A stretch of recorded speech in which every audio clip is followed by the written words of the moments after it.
Bueno, vamos a empezar. Muy buenas noches a todos. En nombre de la Comisión Científica de este ilustre colegio, os damos la bienvenida y os agradecemos mucho vuestra asistencia. Bien, las férulas intrabucales se utilizan en odontología desde hace muchas décadas y precisamente en este año se cumplen 50 años del desarrollo y la creación de la férula Michigan por el doctor Sigurd Reimtjord en la Universidad de Michigan en el año 1966. La férula Michigan ha resistido, aunque no es la única, evidentemente, ha resistido el paso del tiempo y las nuevas tecnologías y materiales, y con 50 años la férula sigue tan campante, pero lo que ha cambiado son los conceptos de los mecanismos fisiopatológicos del bruxismo, de los trastornos temporomandibulares, que debemos de conocer.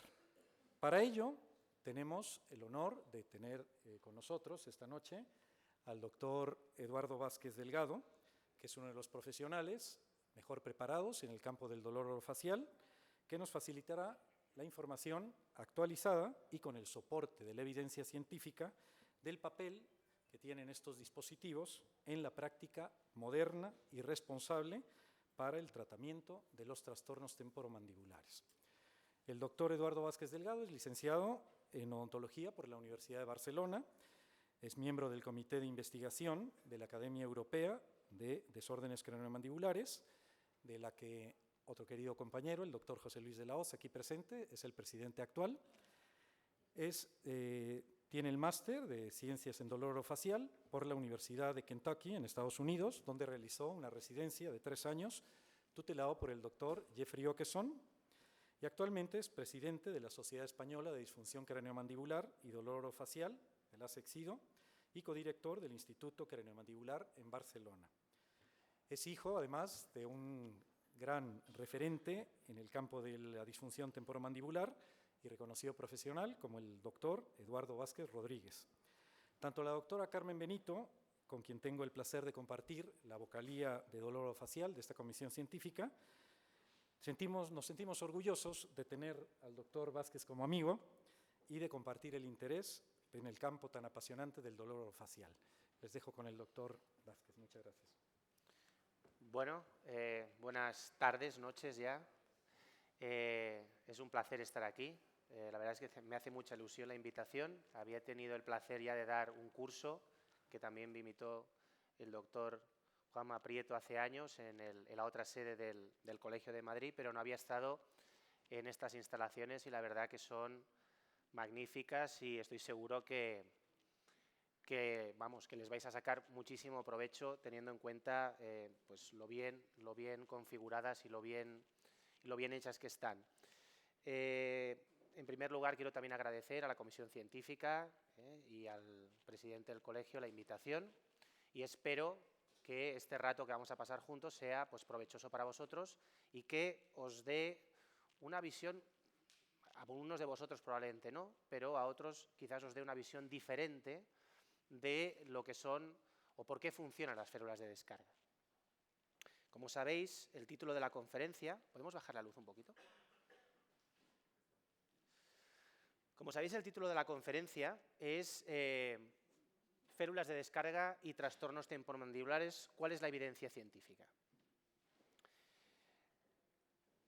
Siempre me gusta poner esta diapositiva, últimamente en las conferencias que doy, porque realmente la odontología es una profesión que está repleta de leyendas urbanas, desde que la erupción de los cordales apiña los dientes, innumerables cosas que se dicen y que si realmente os planteáis, os ponéis a pensar si esa afirmación tiene algún tipo de soporte científico, os daréis cuenta de que muchas de las cosas que se dicen realmente no lo tienen. Y creo que, por desgracia, en general eso ocurre porque no nos cuestionamos las cosas. Y yo no os voy a pedir que creáis las cosas que os voy a contar hoy. Yo os voy a pedir es que si realmente pensáis que las cosas que os voy a contar son interesantes, os parecen interesantes, que mañana, o esta noche, las comprobéis por vosotros mismos. Y yo creo que ese ejercicio de cuestionárnoslo todo, tenéis que hacerlo con cada vez que vais a una conferencia, cada vez que alguien os cuente algo, realmente tenéis que cuestionaros si realmente lo que esa persona os está contando tiene algún tipo de soporte científico. Y realmente os vais a dar cuenta de que muchas de las cosas que os cuentan no lo tienen. Y eso os tiene que hacer cuestionar realmente qué es lo que estamos haciendo cuando estamos trabajando en las consultas. Eso, afortunadamente, pienso que está cambiando. La odontología hace años era muy empírica y todo se basaba en lo que la experiencia personal de los profesionales. Y había poca cultura científica, y creo que en la disfunción temporomandibular, yo por lo menos evidentemente tengo esa percepción porque yo me dedico a tratar este tipo de trastornos, creo que nos llevamos la palma en ese aspecto. Hay muchísimas cosas que se van diciendo respecto a la etiopatogenia de los trastornos temporomandibulares, respecto a tratamientos en el área del dolor facial y los trastornos temporomandibulares que no tienen ningún tipo de evidencia científica, absolutamente nada. Y aquí podemos tener algunos ejemplos que os voy a poner. Todas estas cosas que estáis viendo, que están saliendo, no tienen evidencia científica, ninguna. Evidencia científica rigurosa. Podéis encontrar, evidentemente, artículos publicados en la literatura científica, pero analizar bien esos artículos, son artículos de opinión, cosas a propósito de un caso, una serie de casos. Realmente no hay una evidencia científica sólida respecto a eso.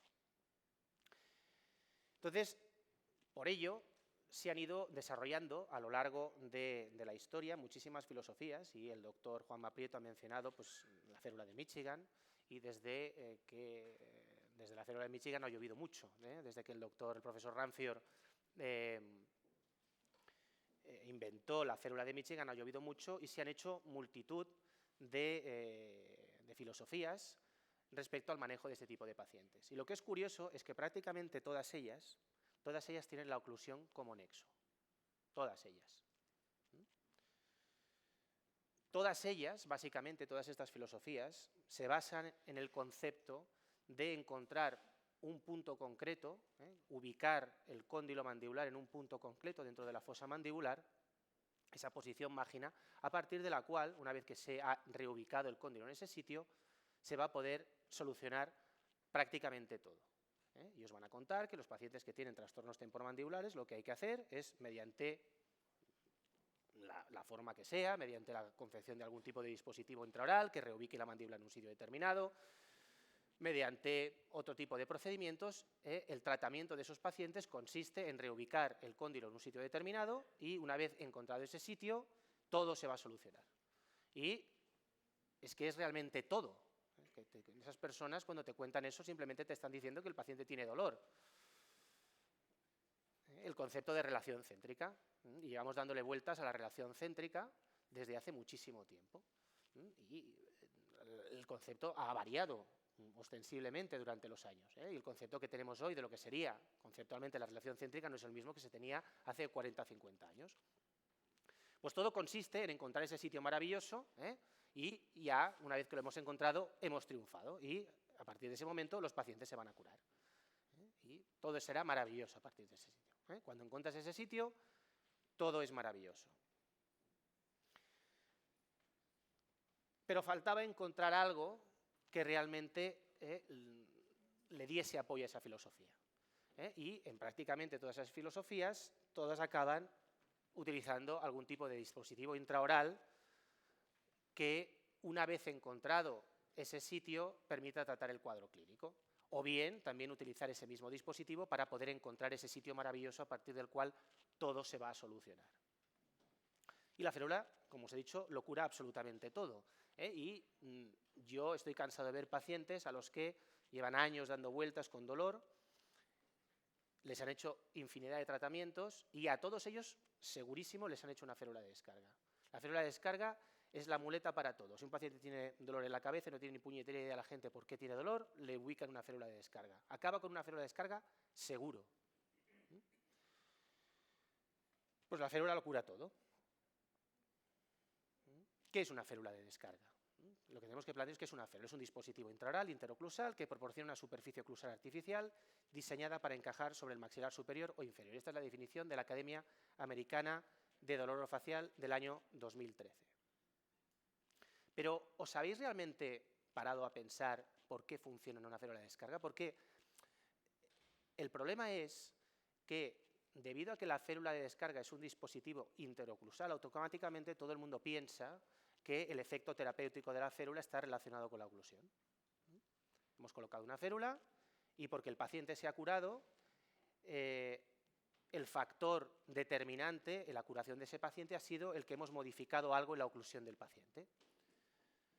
Pero si realmente os paráis a analizar esto, a que eso nos lo habéis cuestionado muchos de vosotros. Siempre habéis pensado que ponéis una férula y si el paciente se cura, es o bien porque el paciente ha dejado de apretar los dientes porque lleva la férula, es una de las cosas que también se dicen, o bien porque habéis hecho algún tipo de modificación en la oclusión del paciente, y eso es lo que ha hecho que el paciente se cure. Eso prácticamente lo piensa muchísima gente. Pero realmente plantearos por qué funciona una férula. Evidentemente, también puede ser porque hay una modificación oclusal. Yo no digo que no. En algunos casos podría ser por una modificación oclusal, y ahí podríamos hablar de un cambio de la dimensión vertical, un cambio en la posición condilar, del cóndilo dentro de la fosa mandibular, pero fijaros que hay muchísimas otras razones por las cuales una férula de descarga puede funcionar. Alteraciones de los ciclos de sueño, efectos inhibidores sobre el sistema neuromuscular, regresión a la media, modificaciones de la relación disco-condilar, efecto placebo y otros muchos. Solamente 2 de estos factores están relacionados con la oclusión. Por lo tanto, ¿por qué automáticamente asumimos que cuando le hemos puesto una férula a un paciente y el paciente se ha curado ha sido porque hemos modificado la oclusión del paciente? ¿No puede ser por alguno de los otros 6 motivos? Siempre tenemos que pensar que son los 2 primeros. Si analizamos la literatura científica respecto a esto, y esto es reciente, lo he revisado hace relativamente poco, no existe un solo estudio publicado en la literatura, ni uno solo, que realmente pueda demostrar que cuando colocamos una férula a un paciente y el paciente se cura ha sido porque hemos modificado la oclusión del paciente.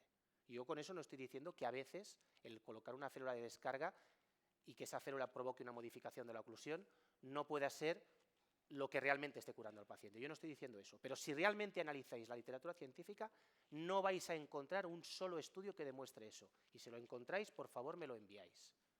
Yo no lo he podido encontrar. Y hemos hecho una revisión muy exhaustiva de la literatura y no he podido encontrar un estudio que concluyentemente, de una forma fehaciente, me diga que cuando coloco una férula de descarga y el paciente se cura ha sido porque he modificado la oclusión del paciente.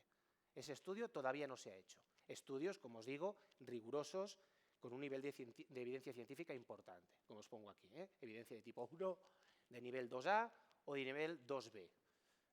Estudios de esa calidad no existen. Y esto es así, no lo digo yo, eso es lo que está publicado en la literatura. Pero fijaros más, según este estudio, no existen diferencias estadísticamente significativas en la imposición condilar en individuos sanos o individuos con patología temporomandibular. Siempre se dice, como os he dicho antes, que muchas veces los desarreglos temporomandibulares son consecuencia de que hay una alteración en la posición del cóndilo dentro de la fosa mandibular. Y vais a encontrar estudios en la literatura que te indican que han analizado distintos parámetros en el paciente y han determinado que sí, que evidentemente en esos casos el cóndilo se encontraba desplazado o estaba alejado de esa posición idílica, a partir de la cual se produce un efecto de homeostasis en el sistema estomatognático. Pues bien, este no es el único estudio, hay más, hay estudios, pero claro, lo que hay que valorar es cómo se ha determinado eso. O sea, este estudio que os estoy enseñando es un estudio por el cual lo que se ha hecho es, mediante tomografía de haz cónico, analizar la posición del cóndilo dentro de la fosa mandibular en un grupo de pacientes con patología y en un grupo de pacientes que no tienen patología. Y lo que se ha visto es que el cóndilo está más o menos en el mismo sitio en el grupo de pacientes que tienen patología y en el grupo de pacientes que no tienen patología. No hay diferencias estadísticamente significativas. Y esto es una cosa, me refiero, que no es opinable, es una cosa que es completamente objetiva y hay más estudios en ese sentido. Por lo tanto, realmente los estudios que sirven para determinar si el cóndilo está en un sitio o está en otro son estudios en los que se analiza eso mediante pruebas por imagen, mediante una resonancia magnética, mediante una tomografía y se hace una medición exacta de la posición del cóndilo dentro de la fosa. Y entonces se analiza realmente si los pacientes con patología o los que no tienen patología tienen el cóndilo en sitios diferentes. Pero los estudios que están publicados a ese respecto indican que no es así y que el cóndilo más o menos se encuentra en el mismo sitio. También hay estudios que indican que las alteraciones de la dimensión vertical en general no suelen provocar patología y que en el caso de desarrollarse sintomatología suele ser de tipo transitorio. El sistema tiene mecanismos de adaptación y el hecho de modificar más o menos dentro de unos parámetros razonables la dimensión vertical tiene que estar dentro de la capacidad adaptativa de las personas. Y este es un estudio que algunos de vosotros seguro que conocéis, que es extremadamente concluyente y gráfico respecto a realmente por qué puede funcionar una férula de descarga o por qué no puede funcionar una férula de descarga. Este es un estudio que hizo Dao hace ya unos cuantos años y se publicó en una revista con un factor de impacto muy elevado, en el cual lo que hicieron es cogieron 3 grupos de individuos. A un grupo le colocaron una férula de descarga convencional, podríamos decir de tipo Michigan. A otro grupo lo que hicieron es colocarle un dispositivo intraoral que permitía una intercuspidación dentaria completa y lo único que hacía era cubrir el paladar de los pacientes.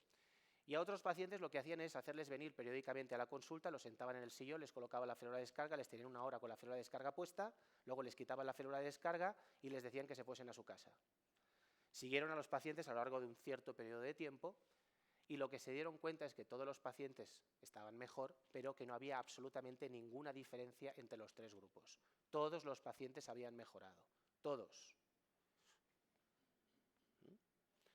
Por lo tanto, eso no quiere decir que la férula no funcione. Lo que eso te está diciendo es que el factor oclusal en ese caso, evidentemente, no era lo que realmente estaba curando a los pacientes, ¿no? Había pacientes que intercuspidaban perfectamente, pacientes a los que ni siquiera se llevaban la férula a casa, todos los pacientes habían mejorado, pero no había ninguna diferencia entre los 3 grupos. Entonces, ¿la modificación de la oclusión no tiene nada que ver? No, yo no estoy diciendo eso. Yo no estoy diciendo eso. Menos mal, ¿no? Menos mal. Yo no estoy diciendo eso. Yo estoy diciendo que tenemos que ser críticos con lo que tenemos con la literatura científica y que tenemos que cuestionarnos las cosas de otra manera y que es posible que en algunos pacientes el hecho de colocar una férula y provocar una modificación de la posición mandibular y consecuentemente provocar una modificación de la posición del cóndilo dentro de la fosa, ¿eso pueda ser terapéutico en un paciente? Por supuesto que sí. Yo no estoy diciendo que eso no sea cierto, pero eso no es cierto para todos los pacientes. Y muchas de esas filosofías lo basan todo en aplicar el mismo tratamiento a todos los pacientes. Todo bicho que entra por la puerta y tiene dolor en la mandíbula, lo único que hacen es colocar una férula de descarga que va a ubicar el cóndilo en un sitio determinado y a partir de ese momento se va a curar. Y eso se lo hacen a todos los pacientes. Y eso es lo que no es correcto.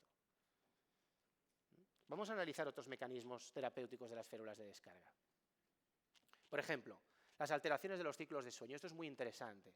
Fijaros, en este estudio lo que demostró es que el uso de férulas de descarga alteraba los ciclos del sueño en los pacientes y había una disminución de la fase REM y un aumento de las fases de onda lenta, las fases 3 y 4, que sabéis que son las fases reparativas, en las cuales se produce la secreción de hormona de crecimiento y se produce la regeneración musculoesquelética de las personas, las fases profundas del sueño. Fijaros qué dato más interesante. El 43% de los pacientes experimentó un aumento de la actividad muscular llevando la férula. O sea que estamos cansados de decir a los pacientes, no es que le voy a poner una férula porque así apretará menos los dientes cuando duerme. Pues en este estudio, 4 de cada 10 pacientes apretaban más los dientes por la noche llevando la férula. Había pacientes que no. En un grupo de pacientes, un 36 experimentó una disminución del bruxismo durante el sueño, por un efecto inhibidor sobre el sistema neuromuscular, pero un 46% apretó más los dientes cuando estaba durmiendo. Para cuestionarnos algo, ¿verdad? Regresión a la media. Bien, esto también es interesante. Esto es un concepto. Siempre tenemos la idea de que el paciente viene, tiene mucho dolor, y yo averiguo qué es lo que le pasa, se lo explico bien, le digo, mira, voy a poner una férula, le hago una férula maravillosa, el paciente se va muy contento a su casa con su férula, viene al cabo de un mes, doctor, esta férula es el mejor invento desde el fuego y la rueda, y gracias porque ya no me duele, es usted un genio. Y yo soy la bomba, ¿no? y pensamos que es porque yo le he colocado la férula. No puede ser simplemente porque el paciente tenía que mejorar, porque sabemos que este tipo de cuadros clínicos son cíclicos en el tiempo y que tienen muchas veces una actividad fluctuante, y el paciente hay fases en las que se encuentra mejor y fases en las que se encuentra peor, independientemente de lo que nosotros hagamos. Y muchas veces el paciente os va a venir a visitar ¿cuándo? Cuando se encuentra estupendo o cuando le duele mucho. Cuando le duele mucho. Y si un paciente tiene un nivel de intensidad de 9, cuando os viene a ver, hay más posibilidades de que baje a 4 o de que suba a 10. De que baje a 4, ¿no? Es un tema de estadística. Por lo tanto, le colocamos la férula y automáticamente mejora y asumimos que ha sido porque le he colocado la férula. A lo mejor estaba el hombre depre porque le había dejado la novia y durante ese mes ha encontrado otra novia, yo qué sé.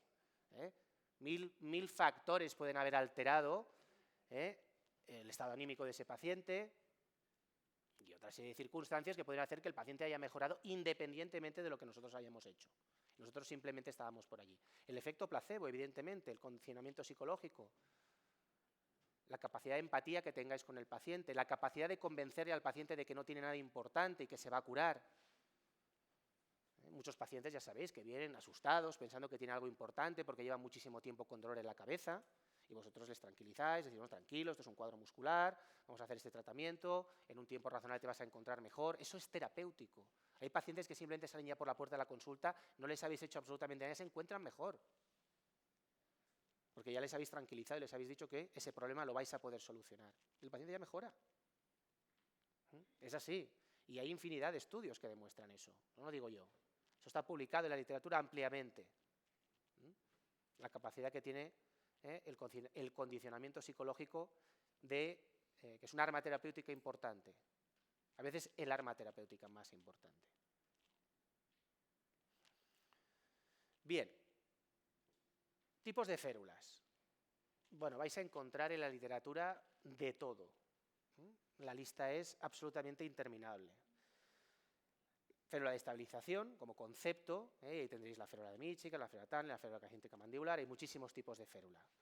La férula de reposicionamiento anterior, férulas pivotantes, férula desprogramadora, luego hablaremos de eso. Yo todavía no he conseguido comprender qué significa eso, lo de la férula desprogramadora. Yo lo de desprogramar todavía no lo he conseguido comprender. Y mira que lo intento, pero no puedo. Férula de reposicionamiento condilar, férula de butano, férula de zutano, férula de mengano, veréis montones de nombres. Bien, que sepáis que si analizáis la literatura científica, las únicas dos férulas, y así también lo indica la Academia Americana de Dolor Facial, que tienen algo de evidencia científica son la férula de estabilización como concepto y la férula de reposicionamiento anterior. Todas las demás tienen nula evidencia científica, nula. No hay estudios de calidad que realmente afirmen que esa férula, el efecto de esa férula es superior a placebo, no lo hay. Y os repito, no me tenéis que creer, lo podéis buscar por vosotros mismos. Y si encontráis ese estudio, os agradeceré que me lo enviéis. Por lo tanto, la Academia Americana de Dolor Facial indica que los dos tipos de férulas fundamentales, para los que sí que existe algo de evidencia científica, son la férula de tipo estabilizadora y la férula de reposicionamiento anterior. Bien, ¿qué es una férula de estabilización? La conocéis perfectamente, voy a extender demasiado en ello. Sabéis que es un tipo de dispositivo intraoral de arcada superior e inferior, de superficie oclusal plana. Ahí también es una cosa interesante. Yo no he podido encontrar en ninguna parte escrito el por qué tiene que ser plana, o por qué no puede tener algo de indentación. No hay ningún estudio que diga que si es plana funciona mejor que si tiene indentación. Yo no he encontrado ese estudio publicado en ningún lado. Me imagino que tenemos ese concepto porque Ramphur, cuando diseñó la férula de Michigan, la diseñó así, y a partir de entonces todo el mundo ha asumido que la férula tiene que ser plana. Cosa a veces harto complicada si el paciente tiene un scalextric como plano oclusal. El concepto de plano, cuando tenemos una oclusión idílica, todo es absolutamente estupendo, pues podemos hacer férulas muy, muy planas.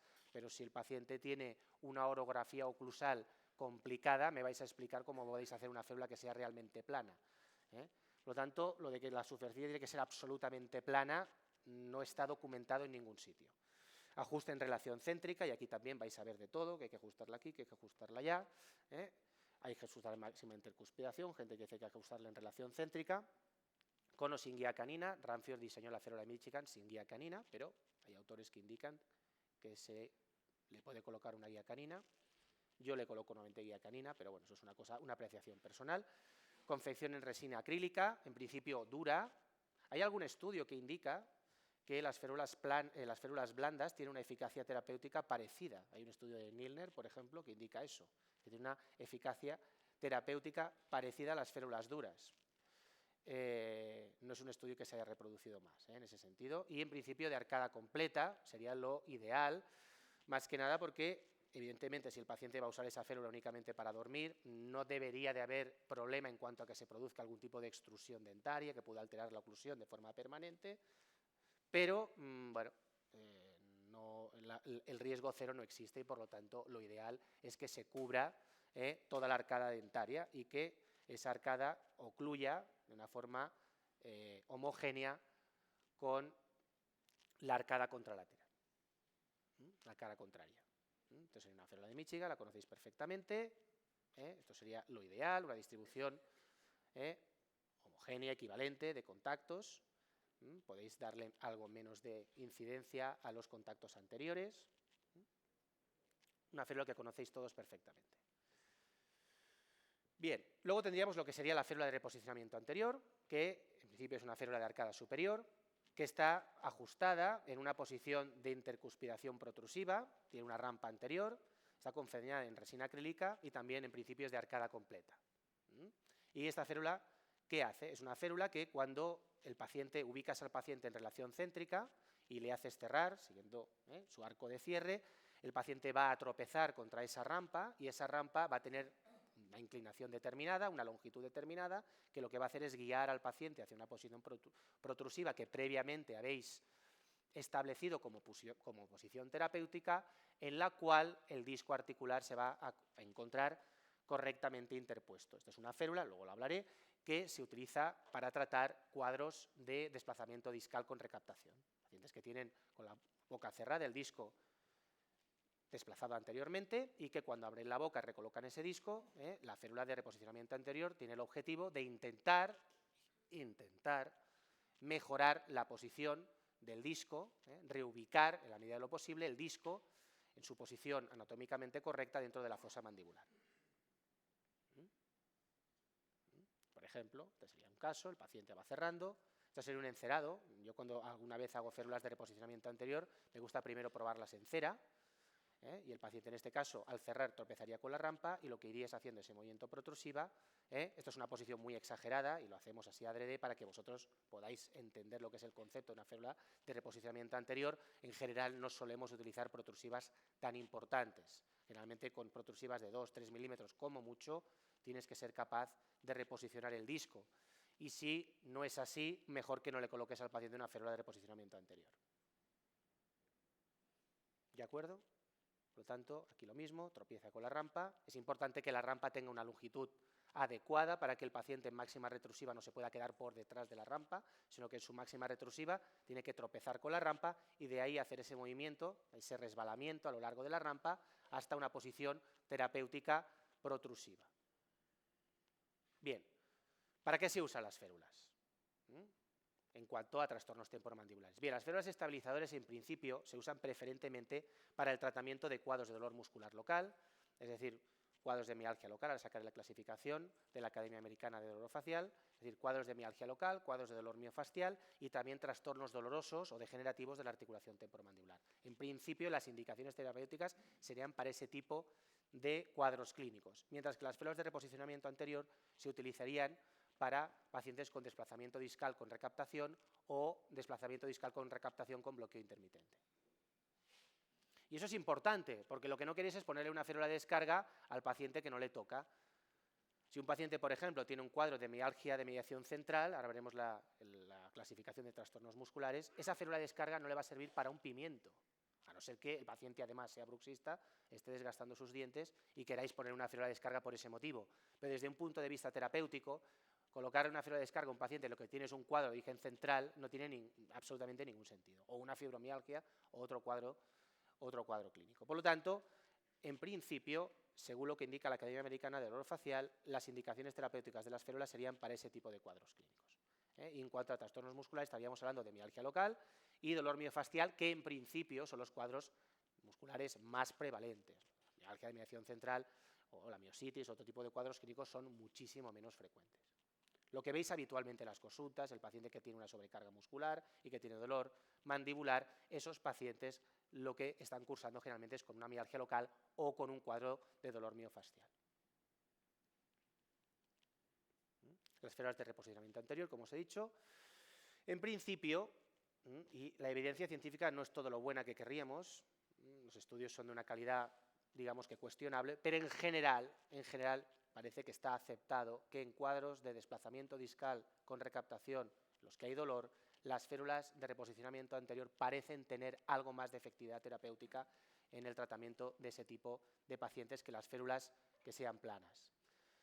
Desde mi punto de vista personal, y esto sí que es una apreciación completamente personal, yo si tengo un paciente con un desplazamiento discal avanzado con bloqueo intermitente, no se me ocurre colocarle una férula plana.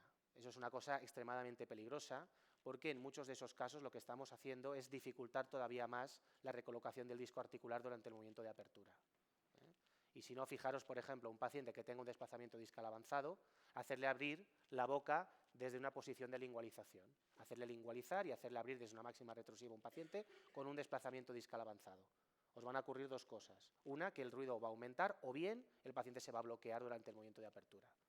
Por lo tanto, en esos casos, desde mi punto de vista, pero esto es una apreciación personal, y os digo, yo en esos casos prefiero colocar férulas de reposicionamiento anterior, que no quiere decir que en un paciente con desplazamiento de disco no podáis colocar una férula plana, yo estoy diciendo eso, pero yo me limitaría en esos casos a colocar férulas que tengan una dimensión vertical baja y me centraría más en cuadros de desplazamiento discal menos avanzados. En casos ya muy avanzados, las férulas planas, desde mi punto de vista, no son el tratamiento más adecuado para cuadros de desplazamiento discal anterior. Bien, un dato interesante es que el uso intermitente, hay algunos estudios que lo indican, de las férulas de descarga podía provocar efectos inhibidores más prolongados sobre la actividad muscular. Acordaos el estudio que antes os he enseñado, que había un porcentaje importante de pacientes que cuando colocábamos las férulas apretaban más los dientes. Hay un porcentaje que no. Pero hay estudios que dicen que si la férula se va poniendo a días alternos, parece tener más efectividad en cuanto a provocar un efecto inhibidor sobre el sistema neuromuscular. Por lo tanto, desde ese punto de vista, podría estar indicado decirle al paciente que se ponga la férula día sí y día no, según lo que este estudio está diciendo. También otro dato interesante, en cuanto al motivo por los cuales las férulas funcionan, este es un estudio del doctor Casares. Los efectos terapéuticos de las férulas podrían estar relacionados con una reducción de la presión intraarticular. Esto es una cosa que en principio la mayoría de nosotros aceptamos, que cuando tenemos procesos inflamatorios o degenerativos en la articulación y colocamos una férula de descarga, lo que estamos haciendo, en cierta medida, es disminuir la presión intraarticular y consecuentemente eso tiene que ayudar a una desinflamación o a una eliminación del dolor del paciente en la articulación temporomandibular. Y bien, con este concepto último, que lo voy a desarrollar, voy a acabar la conferencia, el concepto de desprogramación con las férulas. Bien, yo todavía, como os he dicho antes, no he podido entender qué significa desprogramar a un paciente cuando le estamos colocando una férula. Es un concepto un poco abstracto, desde mi punto de vista, la desprogramación. Pero claro, colocarle una férula a un paciente para desprogramarlo implica que, bueno, si desprogramo a alguien, lo que ocurre es que le quito el programa, ¿no? Y si no tiene programa, no funciona. Y eso no lo entiendo yo. En cualquier caso, si le coloco una férula a un paciente, 3 meses seguidos, 24 horas, le digo que coma con ella, que duerma con ella, ya no digo otras cosas, lo que estoy haciendo es reprogramando, ¿no? En cualquier caso, no desprogramando. Porque eso es lo que se hace. O sea, lo que se hace con el tema de la desprogramación es muy interesante. Volvemos otra vez a lo de las filosofías que consisten en reubicar el cóndilo en ese sitio idílico a partir del cual todo es maravilloso. Y lo que se coge es un paciente que tiene dolor, vaya usted a saber qué tipo de dolor tiene, porque esa es otra, y se asume que ese dolor en la mandíbula o en la cabeza es debido a que hay una alteración de la posición, una sospecha de que la posición condilar está alterada. Bien, entonces lo que hacemos es colocar una férula, 3 meses, todo el día, la vamos ajustando periódicamente con la intención de que el cóndilo se vaya reubicando en un sitio, aún no sabemos cuál, y que cuando hemos llegado a ese sitio y hemos estabilizado la mandíbula en ese sitio, automáticamente el dolor se va a marchar. Y el dolor se marcha, en algunos casos, y como el dolor desaparece, pensamos que, claro, es que el cóndilo no estaba en su sitio.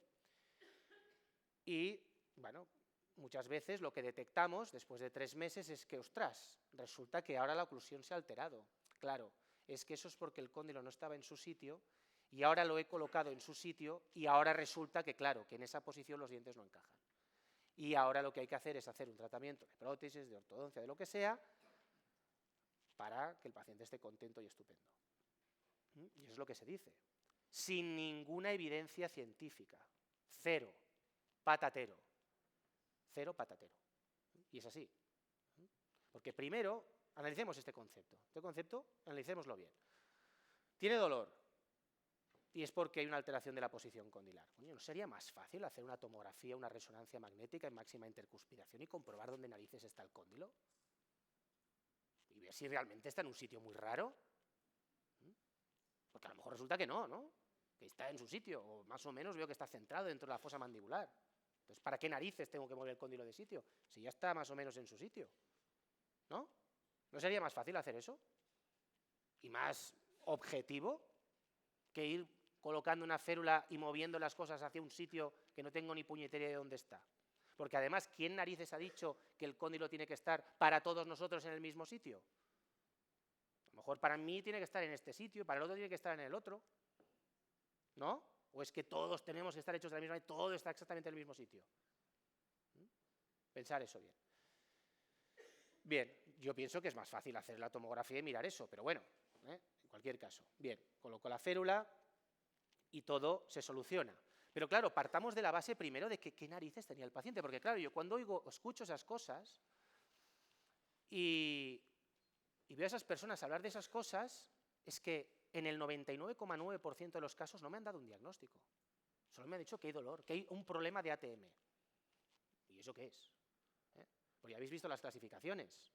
Hay 50 y pico entidades clínicas. ¿Cuál tiene el paciente de todas ellas? ¿O qué combinación de todas ellas tiene? Porque eso es un diagnóstico.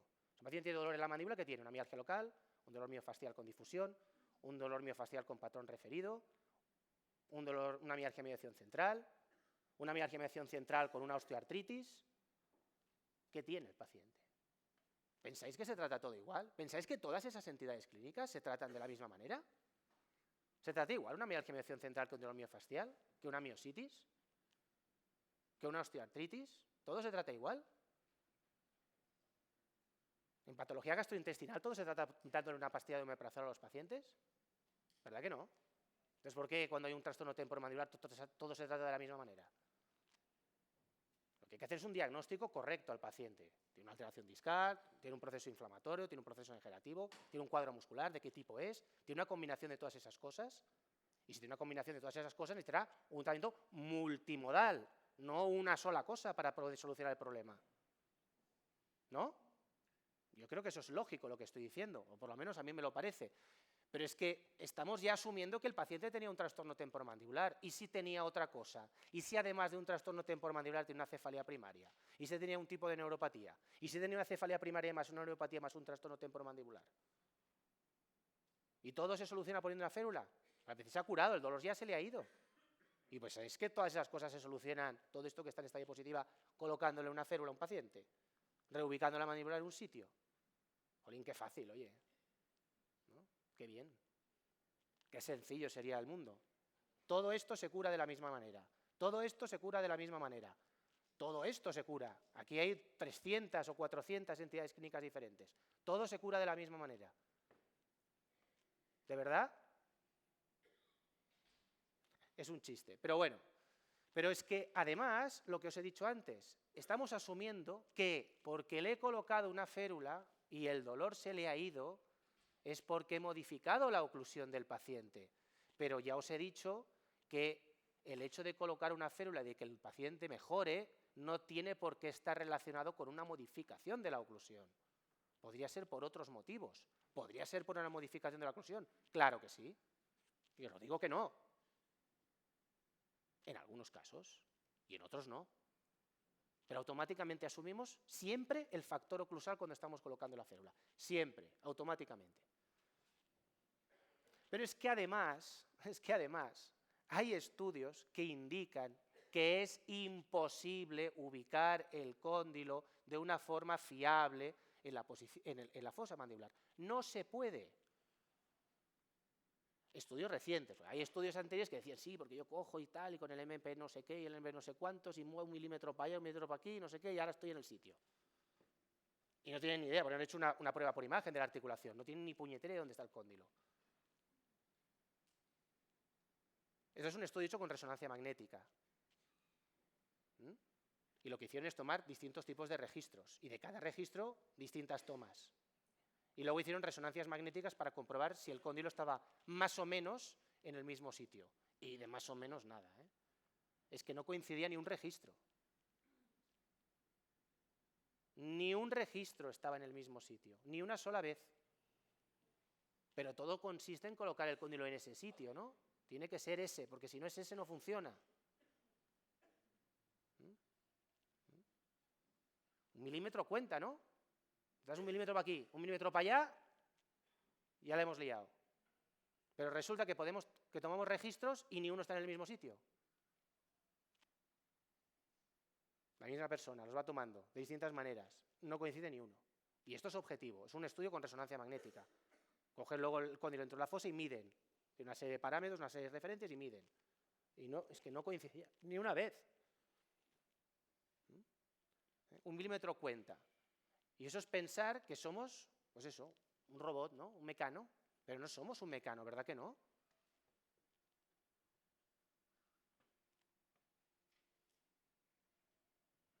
Si 1 milímetro fuese tan importante, nos habríamos extinguido ya. Como los dinosaurios. Y aquello fue un asteroide que cayó y se murieron todos. Un meteorito, ¿no? Cayó y extinguió a los dinosaurios. Y aquí 1 milímetro resulta que descompensa todo el sistema. ¿Vosotros realmente pensáis que 1 milímetro de discrepancia puede descompensar todo el sistema? ¿O 2? ¿Pensáis que eso es posible? ¿El organismo no tiene mecanismos de adaptación? ¿No? Tenemos mecanismos de adaptación, es que si no nos habríamos muerto todos. No solamente para los trastornos temporomandibulares, para lo que es la mandíbula, para muchas otras cosas. El organismo se equilibra y se intenta adaptar. Nos adaptamos a todo. Y 1 milímetro nos manda a hacer puñetas. ¿Pensáis que eso es lógico? Todo va de 1 milímetro. Me voy 1 milímetro de sitio y ya la he liado gorda. Eso no tiene, desde mi punto de vista, ninguna lógica. Porque lo que tenéis que cuestionaros es que si realmente 1 milímetro o 2 son cruciales en un paciente, el problema no es el milímetro, el problema es el paciente. El problema es la mala adaptación, la falta de capacidad adaptativa del paciente. ¿Por qué un paciente no se puede adaptar a una discrepancia de 1 milímetro o de 2? ¿Qué le está pasando a ese paciente para que su organismo no sea capaz de adaptarse a eso? Eso es lo que os tenéis que cuestionar. Que en un paciente concreto, si realmente veis que esos 2 milímetros son el desastre, los compenséis. Yo no digo que no, pero cuestionaros más cosas. Cuestionaros por qué 2 milímetros son tan importantes en ese paciente. Y por qué 2 milímetros en otro paciente no tienen ninguna importancia. Eso es lo que realmente tenéis que pensar. Y en la medida de lo posible basarnos en criterios de evidencia científica, ¿no? Porque también últimamente a veces oigo que la gente, es que eso de los estudios, que los artículos, eso es una tontería, eso no sirve para nada. Y es que eso es la base de todo. La medicina evoluciona, la odontología ha evolucionado a lo largo de los años a base de la investigación. Si no estaríamos haciendo las cosas como en la Edad Media. ¿No? O sea, que la evidencia es importante. Que la experiencia personal de las personas es importante. Claro que es importante vuestra experiencia personal, por supuesto. ¿Cómo no va a ser importante la experiencia? Claro que es importante. Pero lo importante es encontrar un equilibrio entre la experiencia y la evidencia. Yo creo que eso es lo que es importante. Y para acabar, y eso son ya dos o tres diapositivas, os voy a mencionar lo que sería el estudio Ópera, que es un estudio muy interesante y que creo que va a revolucionar realmente el concepto de lo que tenemos, de lo que es la fisiopatología de la disfunción craneomandibular y el dolor orofacial. El estudio Ópera es un estudio auspiciado por el Instituto Nacional de Salud de los Estados Unidos.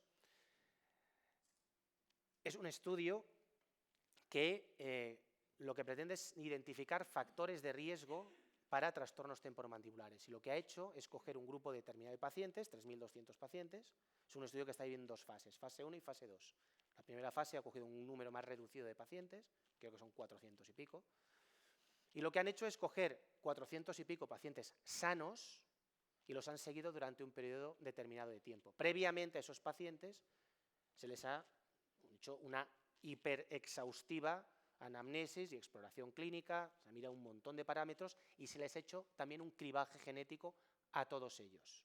Se les ha seguido durante un periodo prolongado de tiempo, 7 años, y luego a los 7 años se ha vuelto a coger a esos pacientes y se ha mirado cuáles de esos pacientes habían enfermado. Estaban todos sanos antes de empezar. Y lo que se ha visto es cuáles de estos han enfermado. Pues mira, de los 400, ahora no me acuerdo cuántos eran, pero de los 490 y pico, 30, por decir algo, se han puesto enfermos. Tienen trastornos temporomandibulares ahora. Y lo que se ha intentado es averiguar qué tienen esos pacientes de especial, qué les diferencia de los que no se han puesto enfermos, para realmente valorar cuáles son los factores de riesgo para desarrollar este tipo de trastornos. Es un estudio dotado en su primera fase solo, en esa fase de 400, de 19 millones de dólares de presupuesto. El Instituto Nacional de Salud no se gasta 19 millones de dólares porque sí. Es un estudio muy serio, dirigido por algunos de los mejores especialistas del mundo en esta materia, y es el primer estudio en el que intenta además valorar marcadores genéticos. Tenéis esos estudios disponibles en la literatura, no tenéis que estar suscritos a ninguna revista, los podéis buscar en internet, y en su fase 1 lo que el estudio ha indicado es que las mujeres tienen una mayor prevalencia, o sea, tienen más predisposición a padecer este tipo de trastornos, eso ya lo sabíamos, lo veíamos en la consulta, los estudios de prevalencia también indicaban eso, personas de raza caucásica con un nivel de educación más alto, pacientes con parafunciones orales o que hayan sufrido trastornos o lesiones mandibulares y que presentan de forma concomitante otras enfermedades. Y esto es muy interesante.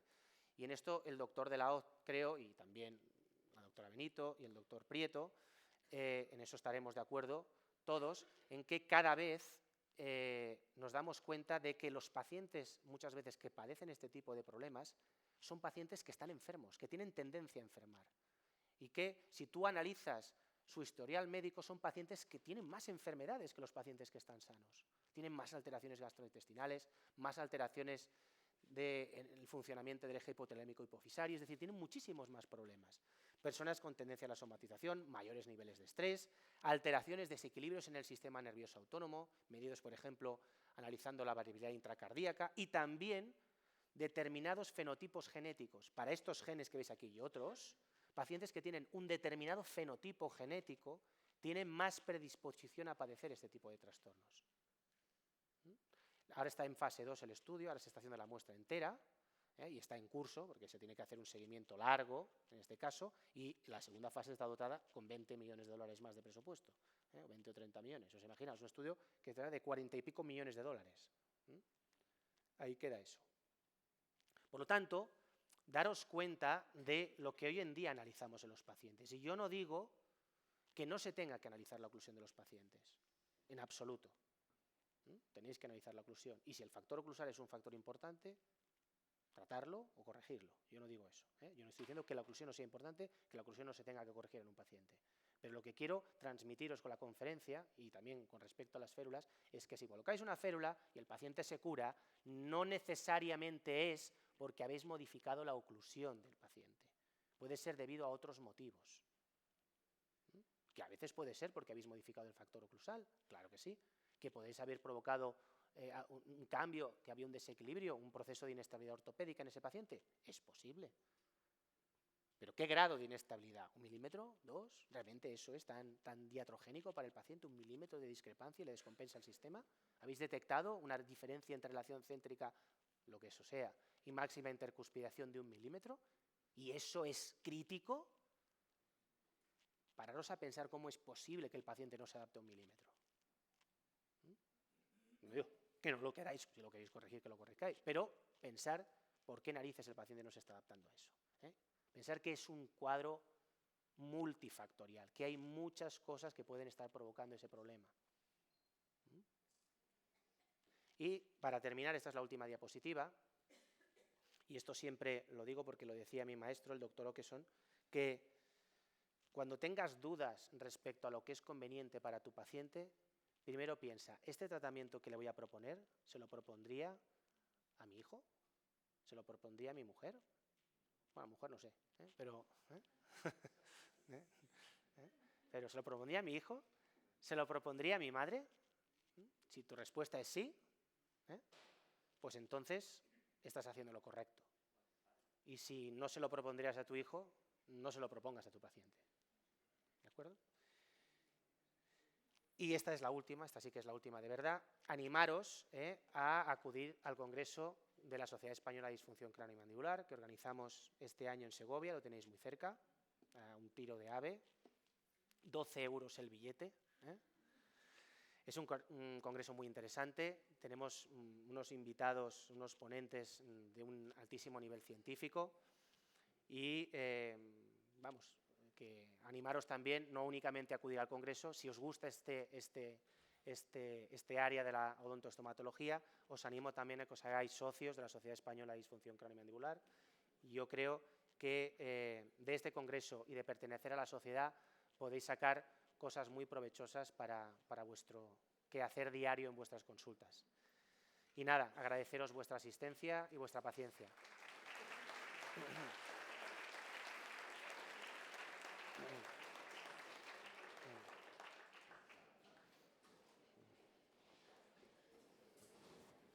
Bueno, pues nada más agradecer al doctor Vázquez por su brillante exposición y muchas gracias a todos vosotros por vuestra asistencia. Buenas noches. Gracias. Perdón, si hay alguna pregunta, todavía podemos un momentito hacer.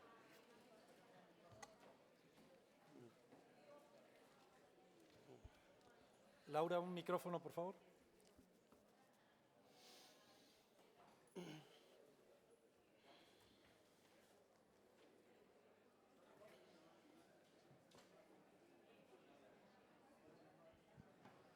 Gracias.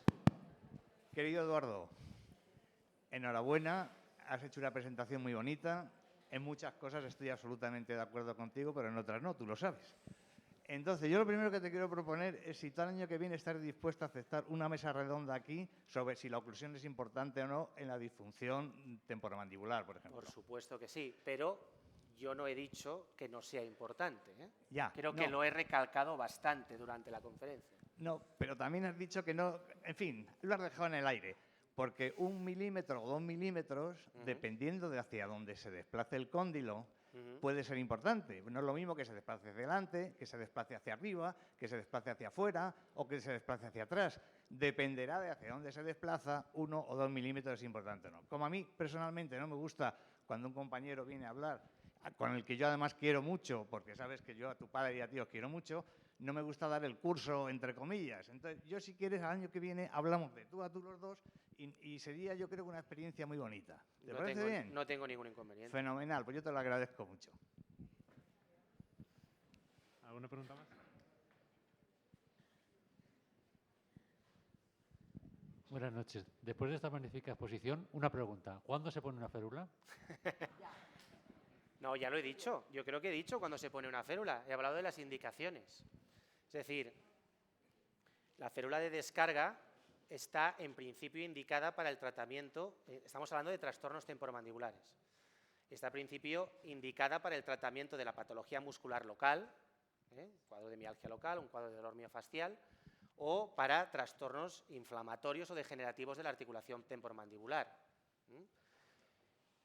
¿Por qué motivo? ¿Por qué funciona en esos casos? ¿No? Eso sería bien. En algunos casos puede ser porque se haya compensado algún tipo de desarreglo ortopédico en la mandíbula. Yo no he dicho que eso no sea cierto.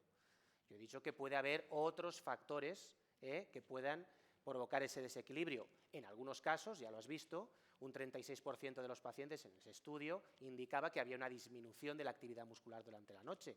Es posible que eso también fuese una de las razones por las cuales los pacientes mejoraban. En otro estudio que también he enseñado, se decía que la férula proporcionaba o provocaba una disminución de la presión intraarticular. Cuando hay un proceso inflamatorio en la articulación o degenerativo, eso también podría ser una de las razones por las cuales el paciente mejora, pero también podría ser por otras de las muchas razones que he expuesto, por una regresión a la media, por un efecto placebo, por una alteración en los ciclos de sueño del paciente, porque la férula también en algunos estudios ha demostrado que aumenta las fases de sueño profundo y eso en sí mismo es reparador.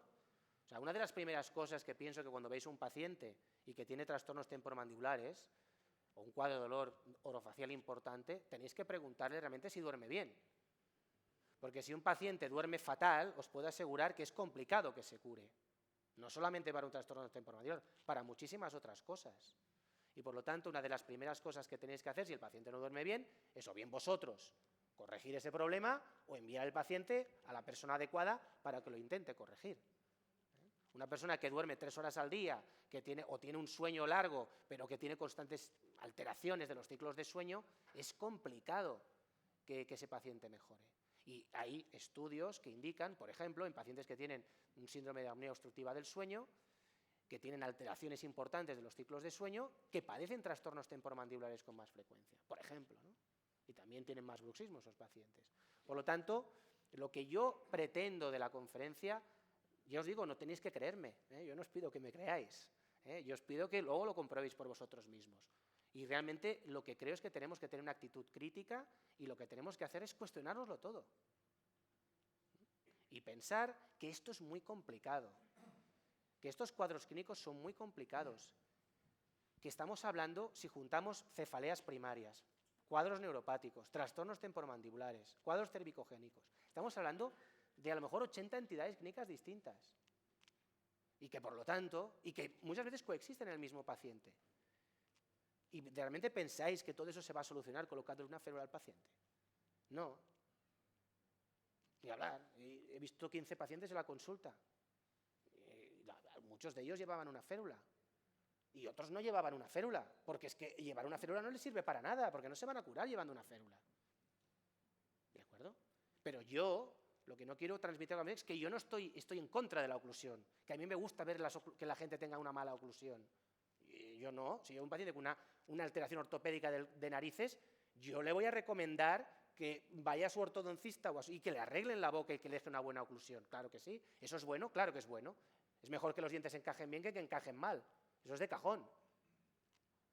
Pero lo que no se le puede decir a un paciente que tiene un cuadro de dolor orofacial complejo es porque tiene una discrepancia de 1 milímetro y la voy a corregir, seguro que le voy a quitar el dolor.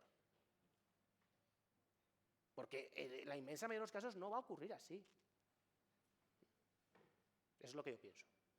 Pero, repito, cada uno que tome sus propias conclusiones. La evidencia es la que hay. Eso es lo que está publicado en la literatura. Todas las demás cosas son religión. ¿Te lo crees o no te lo crees? Y ya está. Mira, quería preguntarle qué conoce sobre la programación anterior, escucharlo sobre hacer o no hacer programación canina, pero qué conoce y si conoce algo, qué opina, o sea, que no solamente incluya a los caninos, sino a los centrales y a los laterales. Y también quería preguntarle, habló de que la parte posterior fuera plana, y que conoce que sea plana para cada cúspide, no que sea todo el segmento plano. Es que no hay nada publicado que diga que tiene que ser de una manera o de otra. No lo hay. Es que realmente buscarlo. ¿Dónde está el estudio que dice que la férula tiene que ser completamente plana? No existe. No para cada cúspide, no para... No Tampoco. Es que, ¿dónde está eso publicado? Es que sí, que si tocan todas las cúspides funcionales, funciona mejor la férula que si además de las funcionales tocan las no funcionales. ¿Eso dónde está publicado? Yo no he visto ese estudio en ningún lado.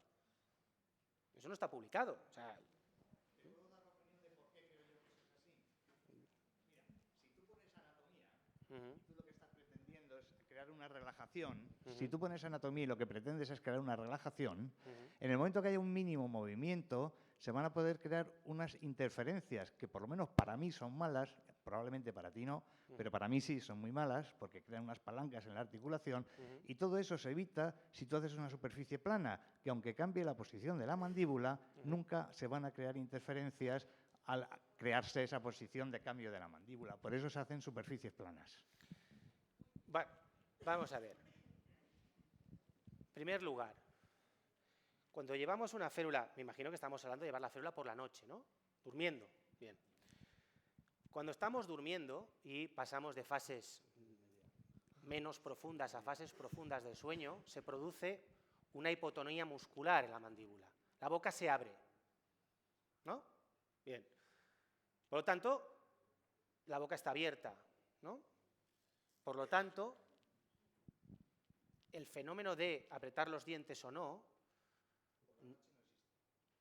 no digo que esté existiendo, digo que es un fenómeno mediado por el sistema nervioso central y que no tiene nada que ver con la oclusión de los pacientes, porque los pacientes, antes de empezar a apretar los dientes, tienen la boca abierta. Si no, mirar a alguien que está haciendo la siesta después de la paella en verano. ¿Tiene la boca cerrada o tiene la boca abierta? Tiene la boca abierta. Los dientes no están tocando. Por lo tanto, la oclusión no está induciendo que el paciente empiece a bruxar. Tiene la boca abierta el paciente. Pero es que además, ya habéis visto que en un altísimo porcentaje de pacientes lo que hace la férula es provocar inhibición, ¿no? En un 36% de los pacientes apretaban menos los dientes. ¿Qué tiene que ver eso con la oclusión del paciente? Nadie te dice que la oclusión induzca a que rechine. Te digo que si rechina y el paciente, como tú muy bien dices, está relajado, se ha ido a una posición que no le voy a llamar relación céntrica tampoco, porque a lo mejor te enfadas, llámale relación fisiológica, y ahí encaja su boca, y ahí resulta que se ha ido un poquito hacia atrás, y con las huellas que le has creado ya no tiene salidas para que no haya interferencias en movimientos de lateralidad, porque ha cambiado de posición, estás creando un rechinamiento. No. Sí, perdona, No, pero vamos, no no. te quepa la menor duda, ¿por qué no? Porque el fenómeno del bruxismo no está mediado por ningún tipo de Que acontecimiento yo no te periférico. digo que la oclusión produzca el bruxismo, te digo que el paciente en su coco No. produce el bruxismo, ¿sí o no? El fenómeno del bruxismo es un fenómeno mediado centralmente. Pues ya está, el Pero coco. cuando intercuspide, Sí, va a seguir bruxando o no, independientemente de la orografía de la férula. pero si el problema es que ha cambiado la mandíbula de Es posición así, porque pero es que se ha no relajado. lo digo yo, que está porque se ha ampliamente relajado, ha documentado. cambiado de posición. Y entonces yo sí lo digo, tú no lo dices, pero yo sí. Como ha cambiado de posición y ya no encaja con la situación ideal en que tú le habías creado ese engranaje, han aparecido unas interferencias porque la mandíbula se ha distalizado un poco. Tú sabes que eso ocurre. Entonces, para evitar eso, se ponen superficies planas y ahí ya no hay ningún problema. Pero, oye, perdona que haya intervenido, pero no quiero intervenir más. Lo dejamos para el año que viene. Cuando tú quieras. Dime. Perdón, con respecto a la superficie plana, yo solo quería preguntar si de repente mi sentido común iba en lo cierto. Si solo tocan esas cúspides o la parte más alta de cada diente, del 100% de la muela, solo hay un puntito que está generando esa propiosección y todo eso lo disminuimos porque solo son unos puntos los que están tocando, de repente no se está estimulando completamente todo. No, porque el paciente tiene la boca abierta. Es que el paciente antes el fenómeno de cerrar la boca, el paciente antes de empezar a bruxar tiene los dientes separados. Los dientes no están tocando. Y si tocan y tocan menos, no engranan. No sino- tocan. Tiene la boca abierta, los Entonces, dientes están separados. ¿para qué le pongo la Y entonces, placa? y hay un fenómeno ¿Para qué le mediado pongo la centralmente férula? que implica un cierre mandibular. Pues que no, O sea, el paciente ha cerrado la boca independientemente de cómo tenga los dientes. Pero eso, vamos, es que el profesor Lobezú...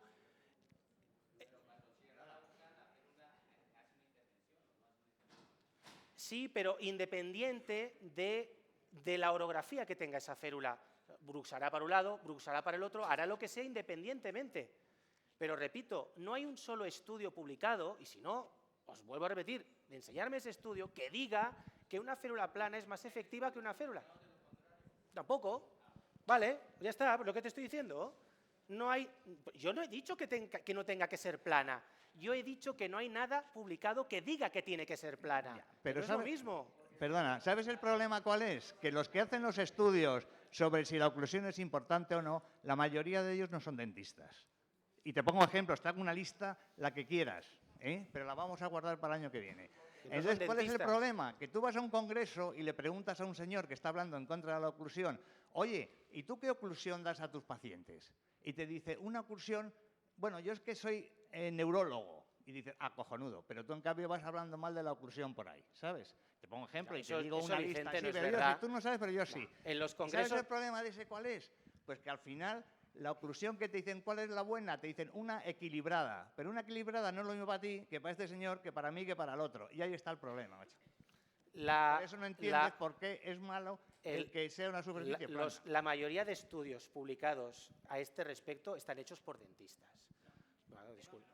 Bueno, pues nada. Esto da para mucho y podríamos estar un buen rato. Podemos estar de acuerdo o no de acuerdo. Hay una persona ahí que no estoy de acuerdo en lo que has dicho de que no son dentistas la mayoría de los estudios. Pero bueno, en aquel debate en el debate que tengamos el próximo año dará para. Vamos a hacer una pregunta más y ya nos vamos porque es que de verdad que ya es muy tarde. Yo quiero hacer una consideración sobre la evidencia científica. Si tú estás hablando, pues te puedo tutear, ¿no? De la evidencia científica, tienes que ser más objetivo.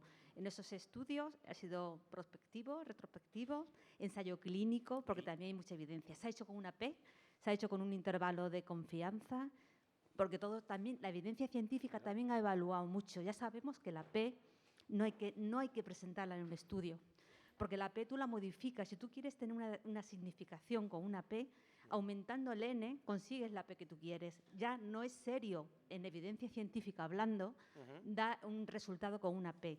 Se tiene que dar con una diferencia clínica basada en un intervalo de confianza. Entonces, a mí me gustaría saber, cuando hablamos de evidencia científica, esos artículos, ¿cómo se han hecho? Ya lo he dicho, es que... No, pero detalladamente, sí. Bueno, se ha hecho tengo una hora, porque claro. entonces no hay evidencia, no hay evidencia. Es que yo es lo que he dicho. Y he dicho que yo no he Y dicho los que la evidencia estudios de científica es evidencia pobre. y los Yo lo he estudios dicho de eso. evidencia tampoco son de peso. Es lo que quiero hablar sobre el tema de evidencia, que hablamos de evidencia, pero ¿qué evidencia? Tiene que ser una evidencia buena. Ahora una P no es serio decir una P. Mira, hay una cosa que creo... Mira, de entrada te pongo un ejemplo. En el estudio Ópera...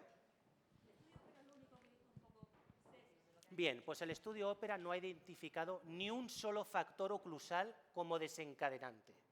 Ni uno solo. Y es un estudio, me imagino que el gobierno de los Estados Unidos no se gasta 20 millones de dólares en hacer tonterías. Me imagino que no. Lo dirige el doctor William Meissner, que es dentista, y el doctor William Meissner está dirigiendo este estudio, y este estudio es un estudio prospectivo, con un seguimiento a 7 años, en el que se ha hecho cribaje genético a los pacientes y en el que no se ha identificado hasta el momento ni un solo factor oclusal. Pero el resultado lo anda con una P. Dale con la P. Hombre, claro, es que es muy importante la P. Es que es fundamental. Es que si no estás hablando de evidencia científica. Es que la P no es significativa. No. En artículos serios ya no se pone la P. Entonces vamos a ser serios también en evidencia científica. Claro. Hay que hablar de intervalo de confianza. A mí me ha llamado la atención su conferencia, su relación siempre a oclusión, no, sí, no, bueno, quizá, a lo mejor, pero otros factores. De todos modos, le he oído decir que su maestro era Hawkinson.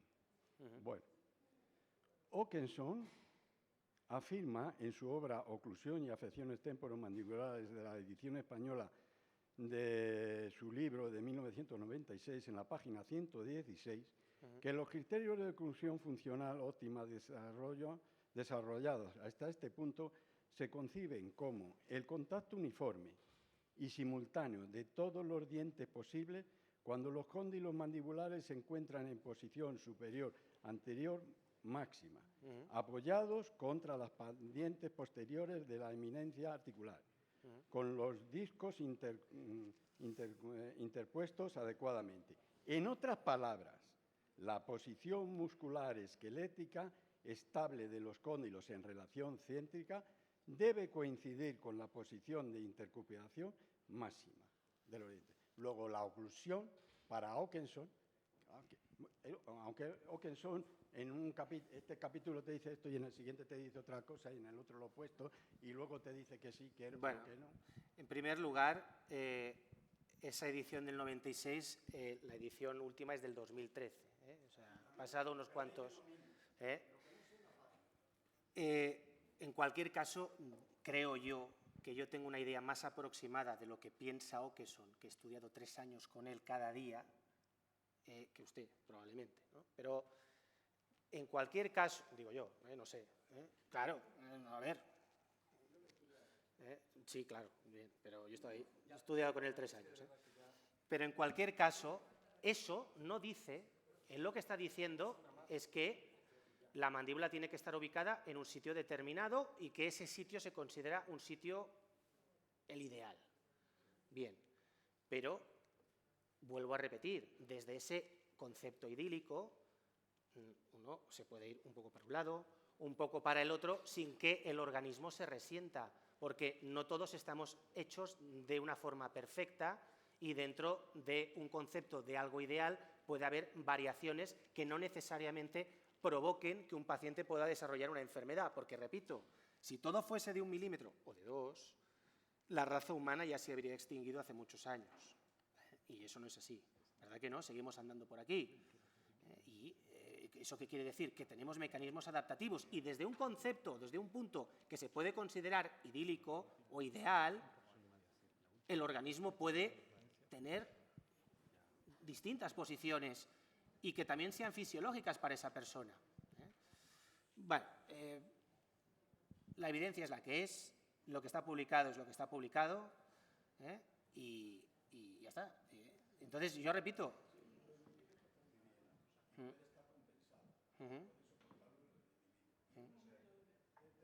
No se oye, doctor. Pasa de ser una somatogenia a una psicogenia. Y en cuanto que pasa esa psicogenia, que por cierto, viene más, usted que está en Barcelona, hay un libro de Balcells Gorrina, que fue catedrático de patología y que fue rector allí en Barcelona. Ahí tiene un capítulo dedicado a la respuesta personal de los pacientes o la respuesta personal ante la enfermedad. Es conveniente leérselo y profundizar en él. A usted que le gusta tenerlo todo en entredicho y analizarlo y profundizar, yo le aconsejaría que buscara ese libro que está en el mercado. No es nuevo, pero sí está actualizado porque son principios inamovibles, y sin embargo raciocinia el cómo un mismo paciente con una descompensación, ese milímetro que dice para adelante o para atrás, ¿es enfermo o no es enfermo? A lo mejor tiene una somatogenia y se desencadena una psicogenia y entonces le aparece. Se manifiesta la enfermedad. La enfermedad está allí. La enfermedad está. Lo que pasa es que no se manifiesta. Claro.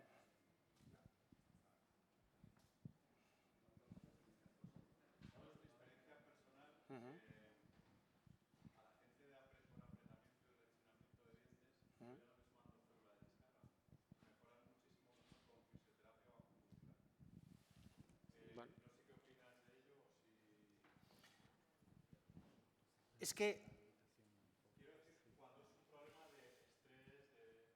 a ver, es que lo que realmente yo le pido a la audiencia es que lean artículos publicados respecto a lo que es la etiopatogenia del bruxismo. No me creáis a mí, es que os repito, no me tenéis que creer a mí. Leer artículos publicados respecto a etiopatogenia del bruxismo.